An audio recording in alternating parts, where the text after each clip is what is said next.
Welcome to Women's Health Unwrapped with Nicola Fondell, a weekly show dedicated to empowering women to unlock the secrets of true health and vitality. Join us as we unwrap what healthy living really means with guest experts and real-life stories to help you get clear on the power of building sustainable, healthy habits without the overwhelm and confusion we feel right now. It's time to strip back and nail the truth about why taking better care of yourself is the answer to the happy, vibrant life you're striving so hard to create.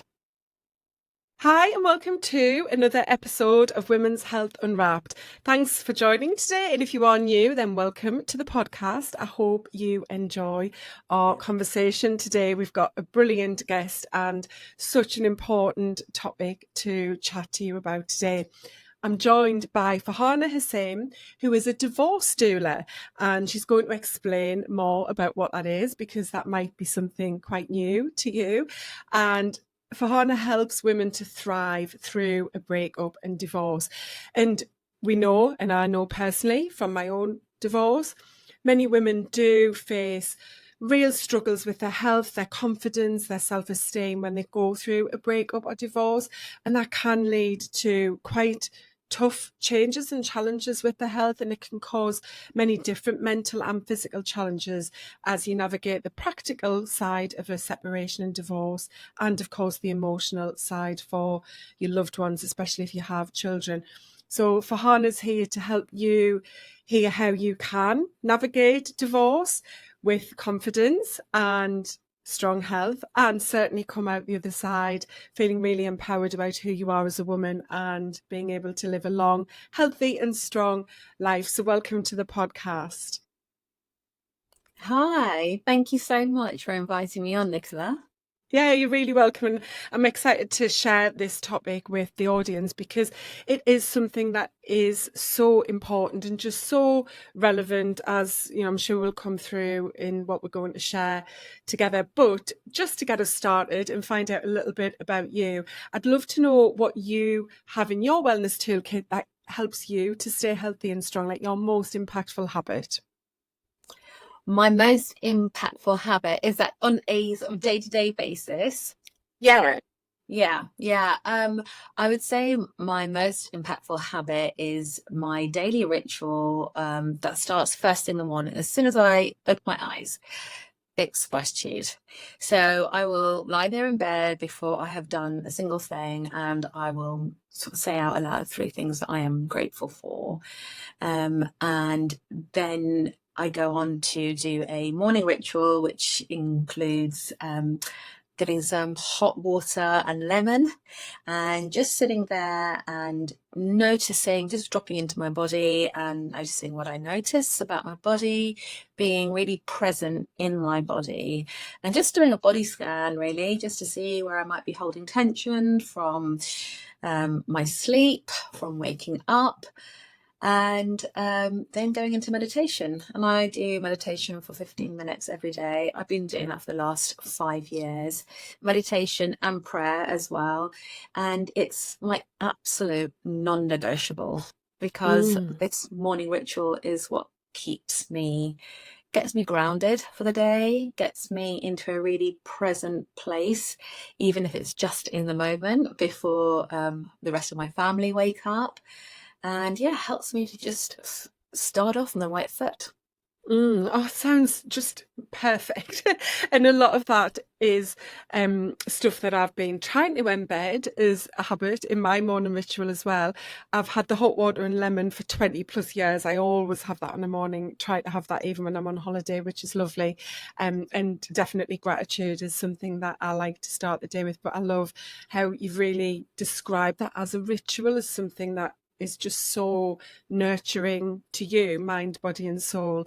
And what a great way to start your day. And how you start your day does impact how you feel for the rest of the day, doesn't it? It absolutely does. And I like the fact that you picked up the word ritual, and I'm very intentional about using that word. And that's what it's one of the first things that I will guide my clients through is setting up a daily ritual. So we talk about habits, daily habits, and I like to define the difference between habits and rituals. So, Yeah. a routine, let's say, rather than a habit, because a routine is something that you just do automatically. You don't even think about it, like brushing the teeth, and getting ready for the day. It's just something you just do automatically. It's good for you, but you don't really think about it. And that is a routine. Whereas with a ritual, it's also a habit, but it has meaning behind it. A deeper meaning that's going to impact on your life positively. And so for me, I know that I don't just do this, the lemon water, the gratitude, the meditation and prayer. It isn't just, oh, well, that's just what I do in the morning. I know exactly how that's going to impact me positively and how that's going to allow me to show up as the best version of myself for that day. Fantastic. So let's start with what a divorce doula is, because as I said in the intro, it's a very different term and probably one that most people haven't come across. I know when we first met, Fahana and I did the Good Housekeeping magazine shoot together at the start of this year, which was fantastic. We were both there trying on all of the outfits, having our hair and makeup done for photos. And I'd said, to Fahana, I've heard of a doula, but usually I think in the sense of a birth doula, which is very common in some cultures and some countries. I knew a lot of people who'd had children in the Netherlands, and there they use doulas after you have your baby to help with the feeding and so on. And this was completely new. So yeah, share a little bit about what you do. Yeah. So you just sort of explain a little bit about what a birth doula does. And so the word doula comes from the Greek language, and it literally means woman who serves. She is a woman, a wise woman who serves through complex life transitions such as birth, and things such as divorce as well. So, she is somebody who has got experience in this life transition. She helps on a practical level, giving practical advice.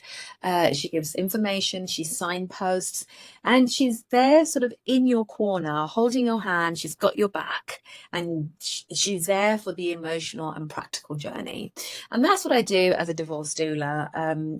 And people probably haven't heard of a divorce doula because there's only a handful of us in the world, and I'm UK's only divorce doula, as far as I know. And I use a really unique blend of emotional healing, spiritual growth, and practical action-based advice to help you to thrive through the process of divorce so that you can find that inner calm, feel empowered to be able to make decisions and be able to visualize your purpose so that you've got direction and know where to put your next steps. Mm. Yeah. And I was going to say, I love how you describe yourself in that you're a fairy godmother and that savvy best friend. As you said, you're there for all of those boxes that need ticking, but often a lot of those boxes that aren't on somebody's to-do list, for want of a better, term and way to But explain it. yeah, no, they absolutely aren't, Mm. especially when it comes to divorce. We've got to change the conversation around divorce, the way that we navigate it, because as soon as we think, okay, my marriage is dissolving, the relationship's falling apart, separation and divorce feels inevitable, the current narrative still is lawyer up, get good legal advice, get good financial advice, make sure that you are armored up for this fight.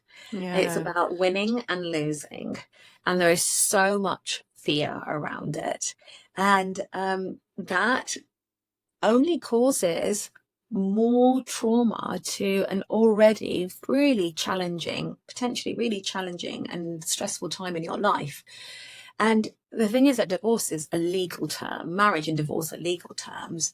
But really, the untangling, the dissolving of a long-term relationship, the legal part of it is just a very, very small part of it. And yet it becomes such a big focus when it comes to divorce.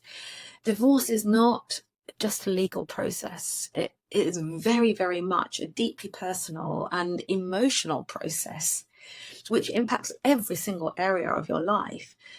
But sadly, the conversation, although it's shifting, the narrative is shifting, it is still very much focused on the law and the legal side. And actually, if we can get ourselves more grounded and stronger and calmer and feeling more empowered on the emotional journey, which is very much happening on the inside that nobody else can see around you, then we are going to be able to navigate divorce in a much more peaceful, empowered and amicable way, which everybody really wants, but up until now believe it's not possible. Mm. Yeah, it's such a complex topic, isn't it? I mean, there's so many different angles we could go off on here talking about divorce itself and what that can entail. And, you know, I said this in the introduction as well, that for so many women, divorce means such disruption and disarray. It just can really change who you are. And sometimes those obstacles you have to navigate don't just mean temporary change in how you feel and how you are. They can become lifelong changes. As you said, this battle that a lot of people prepare for when they are divorcing can sometimes take many, many years. And I've heard some really, really sad stories of couples who fought for years in this way, and it's usually the woman who I'm speaking to about it, and she has been extremely impacted in a way that isn't reversible, and it's led to such physical and mental health problems that often are long term. So part of what you're doing, as well as giving the practical advice, as you said, you're there for all of those boxes that need ticking, whether it's the practical elements of the legal side of things with the divorce itself, or the financial arrangements, or the family arrangements, which I know is a big part of what you're personally really passionate about, helping in these situations as well. But then it's the woman, it's her being able, as you say, to thrive, and it might be a different type of thriving whilst the divorce process itself's happening, but to thrive in a way that perhaps many of us, as you said, with the narrative we've got around divorce and separation, we've thought isn't possible, that it just has to be horrible and it's got to be tough. You want women to know that there is a way to take care of yourself and to stay healthy, even if some of the practical elements are more challenging. Oh, absolutely. And this is really the core of my work, because people think, oh, if I've got a really great lawyer, or if I have enough money, if I have the right team around me, that actually I can move through this divorce in a successful, calm way.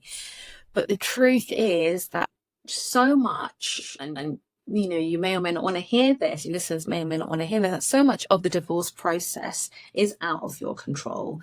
You cannot change or control how your ex is going to show up, how he's going to behave, or what he's going to want, etc.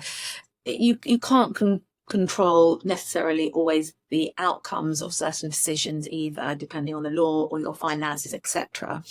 But what I teach you and guide you to remember and access is the power that resides within you, how you see the divorce process, how you shift your perspective, how you respond to situations is completely in your control, even if you don't believe it is. And that is what I teach my clients through working with the body. So helping your nervous system to feel grounded and safe so that you can think clearly. Because when you can think clearly, you can make good choices, the right choices, choices that are going to serve you and your future, that allow you to be the CEO of your life, not your lawyers, not the financial advisor, not your ex who's telling you you're not going to cope, you can't afford, and all the other limiting stories that are keeping you small. All of this, you can shift perspective on from within you when you are feeling safer and calmer. And that's when we work with the body. But I also work with the mind as well on limiting beliefs, because all these stories that have been fed to you or that you've told yourself can really stop you from making those decisions that are going to allow you to thrive. Being able to have the clarity of mind and confidence to be able to speak up to your lawyers, to your financial advisors, to your ex, with your children. So we work on limiting beliefs, we work on the body, literally with the physical body feeling safe. And we work on you having a clear vision of, the direction you want to go in your life, going forward into the next new chapter of your life. And all of these modalities that we work on together are going to inevitably have a positive impact on your mental health, on your physical health, and on your emotional health. And when they positively impact all these areas of your health, that is then going to ripple out on how you show up in your life on the outside. And that will then positively impact the decisions that you make with your lawyers, how you're speaking to your ex, how you're showing up with your children, how you're showing up at work. The choices that you make on the outside are going to be influenced by how your health is on the inside. It's that analogy I use all of the time of you putting on your oxygen mask first means that you can help other people. And that's often what doesn't happen for many women in life, full stop, but certainly when you are going through that divorce. And if you do have children to consider, you're thinking about them and all of the changes that they need to be supported through.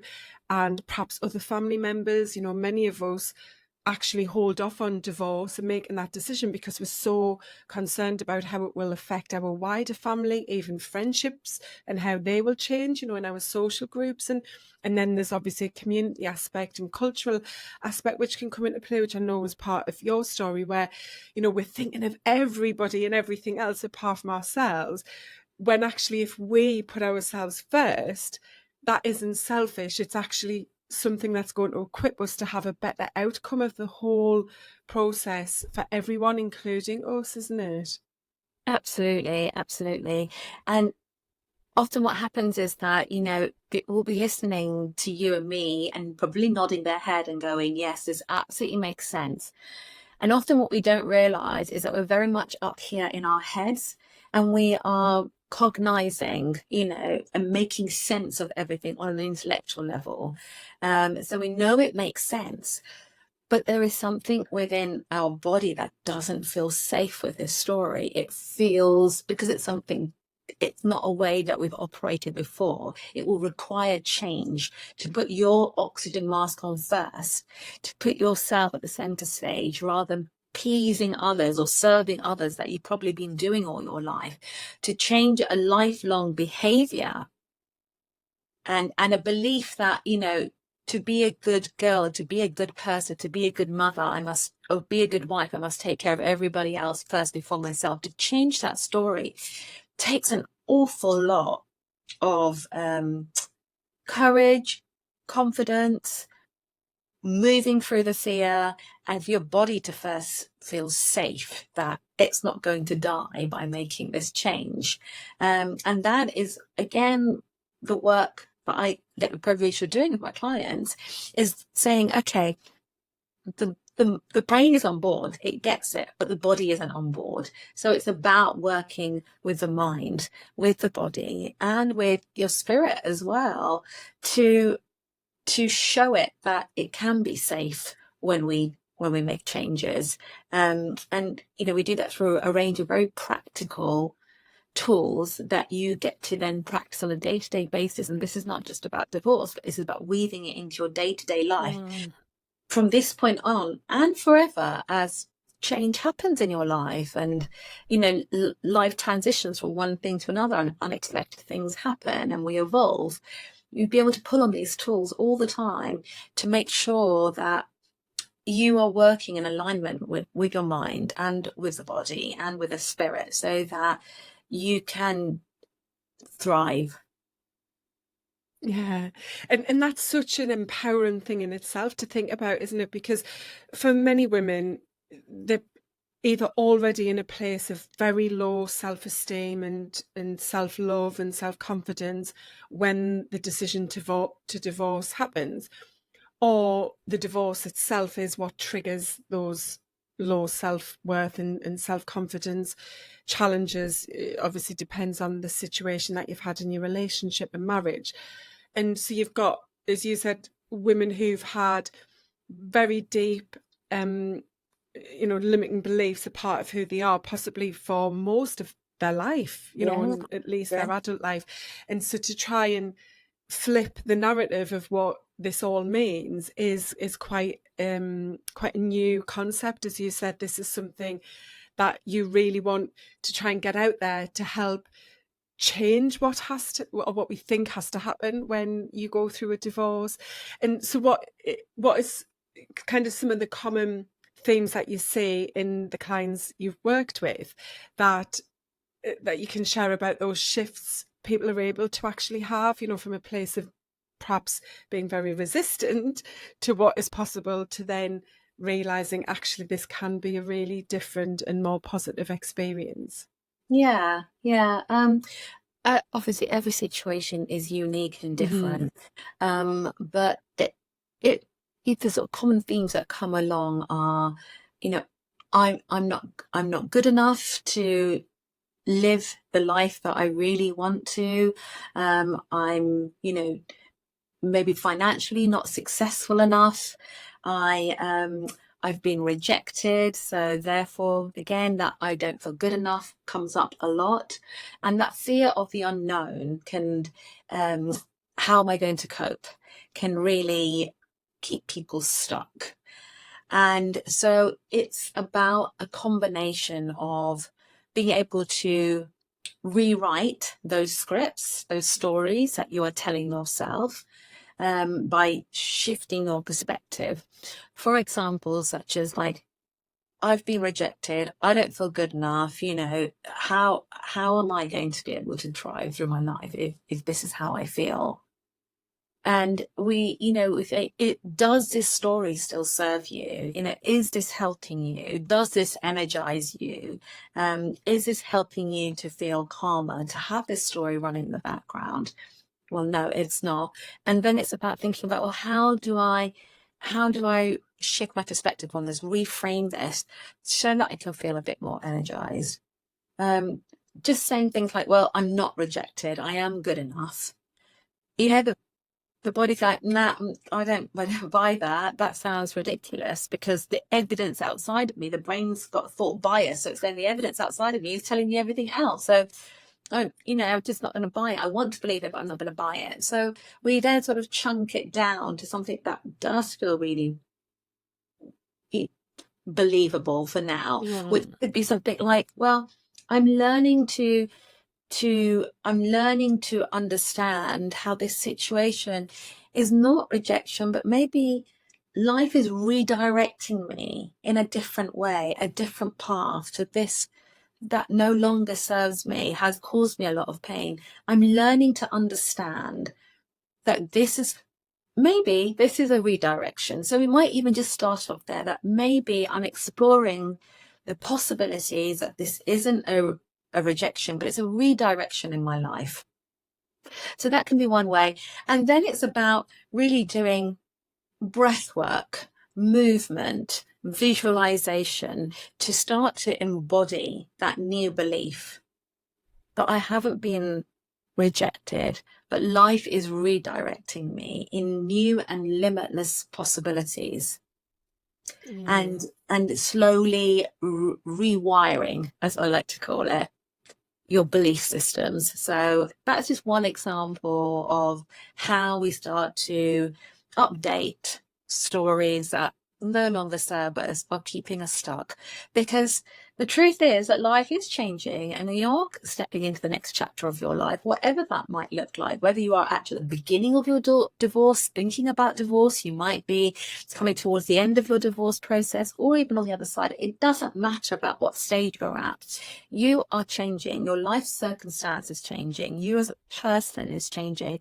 And therefore, the stories need to change as well. It's time to update those scripts and start rehearsing and imprinting new scripts that are going to serve you better. Yeah. And I know certainly from my own experience, which I haven't talked very publicly about this, and there's a lot of it I would never talk about openly, but I'd had a difficult relationship for many years and almost separated on occasions before we did it at the point where we got divorced. And there were reasons why those previous moments didn't proceed forward with separation. And looking back, and I knew this really as it was happening, was, I wasn't strong enough. I didn't have the self-belief and self-worth Yeah. to enable me to be confident and strong enough to make that decision.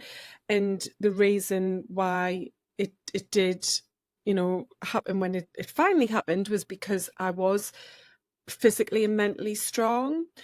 I'd been working on my health, I'd had this transformation, and was finally in a place that I was able to say to myself, okay, now it is going to be hard, it is going to be difficult, there are going to be lots of changes and hurdles to overcome, but I know that this is the right decision, and I know that I have it in me to make this the right, like you said, chapter of my life. This is the right way to move forward, and whatever comes next will come next. Yeah. And I think for you, there's a lot of people you work with who aren't at that point of strength that I'd got to, and it was still difficult, after that, even though I was in a good place with my self-worth and self-belief and overall health.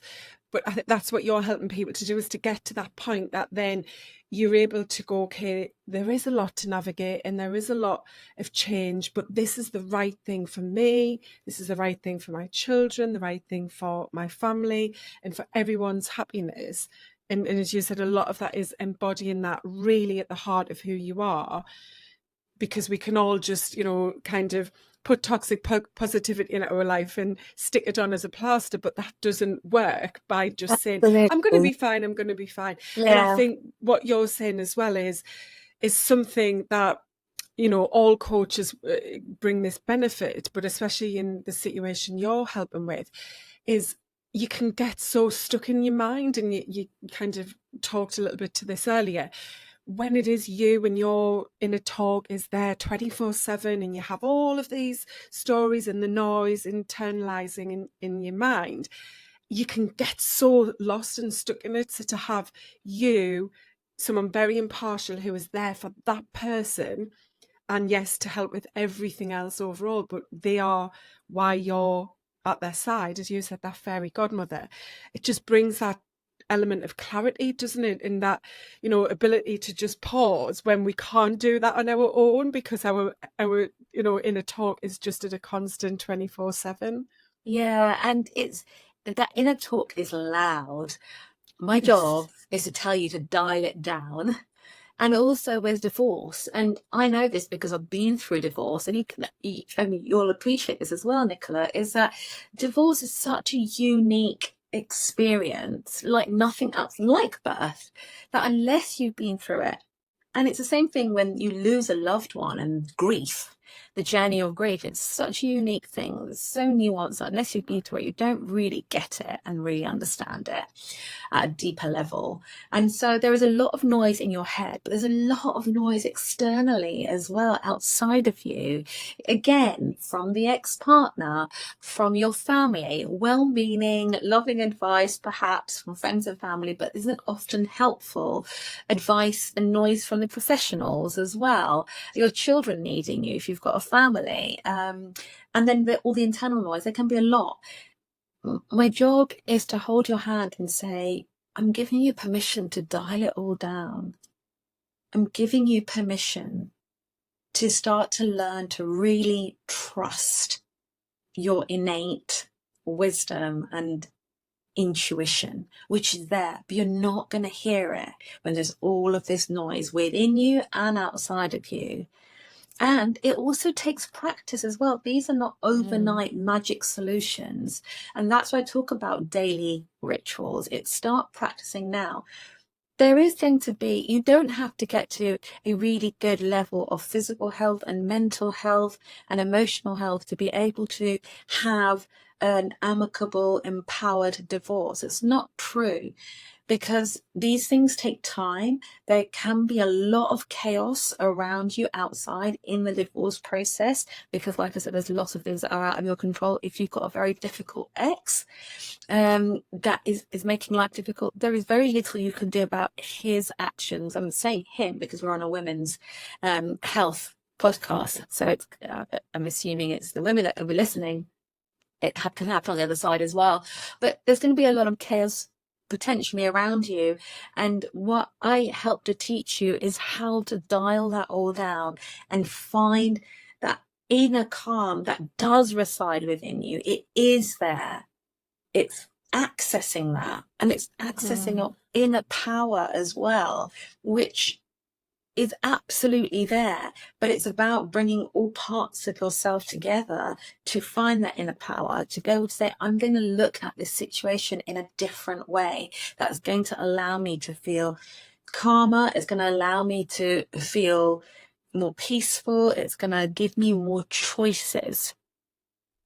And yeah, that is where your secret superpower is when you're going through divorce. It has got nothing to do with having that lawyer that you can or can't afford, or the ex is suddenly going to change. You could be waiting a very long time, forever, for all of that, and that can make you feel really powerless. So my job is to help you to remember where your power is, and that power that is in you is, will give you unlock a level of freedom and peace that is beyond what you can imagine right now. It really is. And if anyone's listening, Fahana, how's that going to make a difference on the outside? You have to believe before the evidence is there that this is going to make a difference on how you navigate life on the outside. It's about belief before time, belief before the evidence is in front of you, that I know and I'm committed to showing up differently and navigating my life in a way that feels calmer, more peaceful, and happier for me right now. Yeah, it's just so beautiful, and I love the approach. I love the work that you do, and I think it's very much needed. One of the things that we are seeing in divorce are the high rates in women between the ages of 45 and 55. So that midlife, perimenopause, menopause stage. Yeah. And I know you've recently had an article where you were talking about the big increase in divorce rates over 50, in women over 50, which has doubled since 1990 and is set to triple by 2030. So, we know in midlife there are so many changes going on for lots of different reasons, which often are linked to those hormonal changes that we're going through. And for many women, it can be that season of empowerment where they realise this relationship isn't right. It possibly hasn't been right for a long time. I'm changing, I'm aging, they're feeling that with the shifts of perimenopause, and think, okay, now life has to change, which was a bit of my story. Yeah. And, again, a lot of women are at that place where they think, okay, this is meant to be the start of the next chapter, but who am I? They've lost themselves, and what do I do? And so, yeah, just a little bit of advice on that, because I know you really want to empower women of all ages, but especially that midlife age range where we are seeing a high rate of divorce. To know that there is life beyond divorce, which is all what you're about, that you can be healthy and happy at any age, even in midlife. There is plenty of life in the old dog yet, for want of a better saying, isn't there? Yeah, absolutely. And what would my advice be? My advice to people who are navigating so much in this midlife crossroad, like you mentioned, perimenopause can have there's a huge link between sort of perimenopause, menopause, and divorce. That sort of midlife transition where you might changing and your outlook and the way that you see life, etc.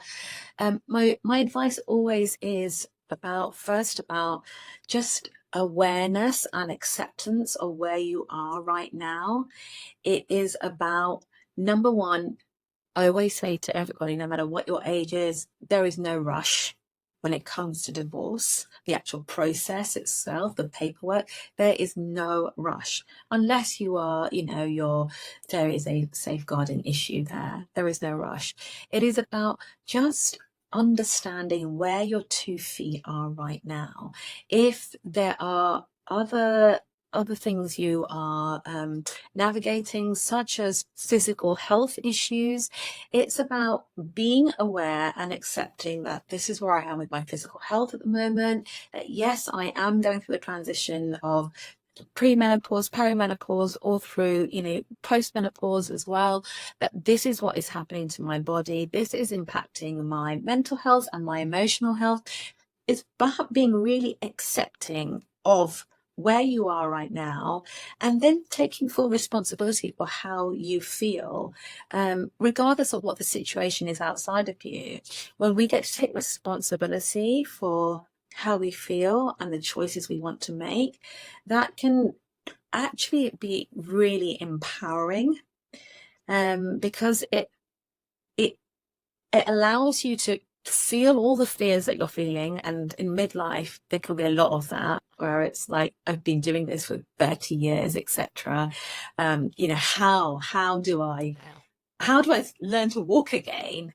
And it's about just saying, I'm taking responsibility for my life. I'm accepting where I am right now, and being able to just take one step at a time, understand where you are, and just allow the next step to reveal itself. You don't, especially when talking about divorce and then midlife as well, you don't have to know the next 10 steps. Because you're navigating so many different things and trying to understand so many different things and come to terms with change as it is, that it's just, let me just see where my 2 feet are right now, and where do I want to put my next step, and take that step, and then the next step will reveal itself. It's finding that courage to just take that next step.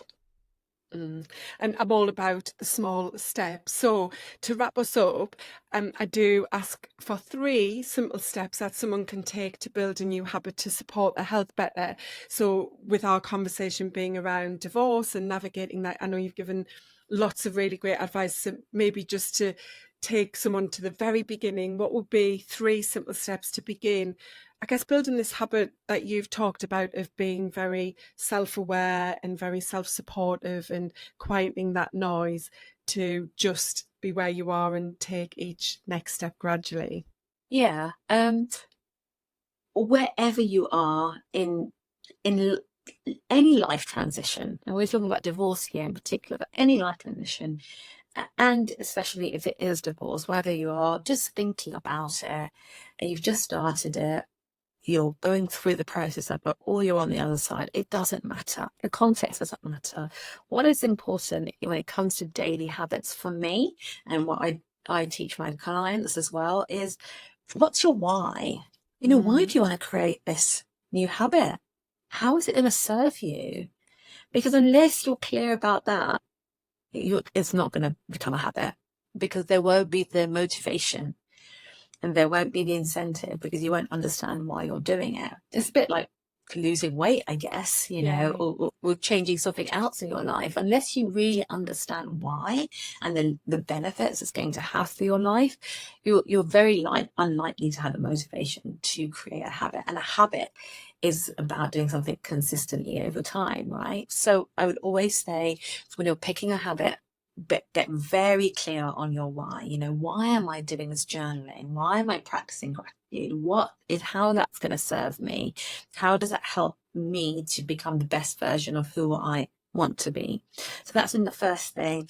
The second thing is, again, about consistency as well, that once you are clear on your why, it's about being consistent with that new habit. Now, new habits are about doing something consistently over time. So let's say 30 days is a good amount of time to be practicing a new habit. Choose a time, the same time in the day to do it for at least the first 30 days. Once it becomes a habit, you can bring some flexibility into it. But while you're creating the habit, make sure you do it at a time that you absolutely know you can do it, or that you're willing to ring fence and protect so that you can do it. And your why should drive that.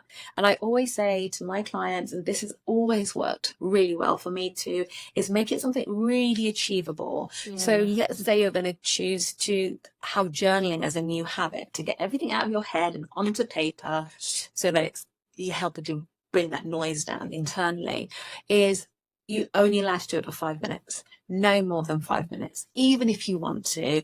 The rule is, of the first 30 days, you only do it for 5 minutes, because that way it's something that's really achievable, and the brain starts to see, oh, actually, she is committing to just doing 5 days. That was really easy. Okay, I can go back to doing that again, because the brain has got that thought bias.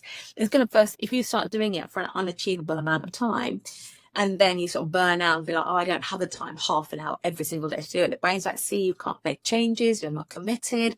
And then that negative internal talk starts again, and you're not able to create that habit. So promise yourself to only do 5 minutes, time it for 5 minutes. And then after that, if you want to do more later in the day, not at that time, because we're rewiring the brain here, you can go back to it. But yeah, consistency is really key, and understanding your why for doing this habit in the first place is also really key to creating a successful habit. Fantastic tips there, and they're all part of the habits process that I use as well in my coaching framework. Really keeping it small, as you say, because so many people struggle to build new habits, especially health ones, because they just go all in. You know, it's like, I'm going to journal every day, and I'm going, you know, and then how can anybody go from, you know, no minutes to 20 minutes or 30 minutes a day and so on? And so it is just that making it small, the consistency, but totally with you on the why as well. So thank you for sharing that. I'm sure that will be a great help for someone listening. And I'll pop everything about Farhana into the show notes for you to find out more if this resonates with you, or if you know anyone who could be supported by what Farhana offers, then please do share this episode and suggest that they check her out on social media as well to find out more. But if you want to just let people know where they can connect with you, and you know, if there's anything that they can do to just find out a little bit more about what you provide with your services. Yeah, absolutely. The very best place to come is come and hang out with me at my website. That's mydivorcedoula.org.uk. And there's lots of information there, helpful blogs for you, lots of articles I've written that I'm sure will be really useful as well. And you can contact me there. I offer a free 4 to 5 minute chat, which, even if you don't work with me, everyone has said has given them so much more clarity on what their choices are moving forward. So that's the best place to come and find me. But I'm also on Instagram, and I'm on LinkedIn as well. And I've also got a private Facebook group called Divorce Dialogue. So if you are looking for a community of like-minded people who are going through a similar thing to you, through divorce and rebuilding a life afterwards, really encourage you to come and join us there. Lots of resources and a non-judgmental safe space for you too. Oh, that's such a great offer, both the 45-minute talk and the Facebook group, because yeah, it can be a really lonely place. And as we said, it can be a very dangerous place to be stuck in when you just have your inner voice creating all of that noise and confusion and so on. So yeah, reach out and check out more to help you if you are in this situation right now. But thank you so much for your time. I really appreciate it and appreciate all of your knowledge and passion as well. And it's great that we're able to share this and hopefully help so many other women to know that divorce doesn't mean the end of confidence and being healthy and happy. Absolutely. Thank you so much for inviting me on, Nicola. Yeah, you're welcome. Thank you so much for joining today. If you've enjoyed the podcast, please remember to hit subscribe so you never miss an episode. It would be massively appreciated if you could leave a rating and review to help other women discover the podcast and build their own healthy, happy life. If you're struggling with the changes perimenopause is bringing your way and you're ready to reclaim your vitality, to embrace this new chapter of your life with confidence and joy, then why not download our free guide, 10 Ways to Feel Good Again, your perimenopausal revival guide. Inside, you'll get 10 proven ways to enhance your well-being and rediscover the joy of living life to the fullest. And we all want to live a great life, don't we? So download your free guide now at lifenowcoaching.uk/feel good again. The link is in the show notes. You can follow Life Now Coaching on Instagram and LinkedIn and visit our website at lifenow.uk. All of the links are in the show description. I really hope you've enjoyed today's topic and conversation and can't wait to have you back again next week for more tips on living healthy and happy right now. Take care.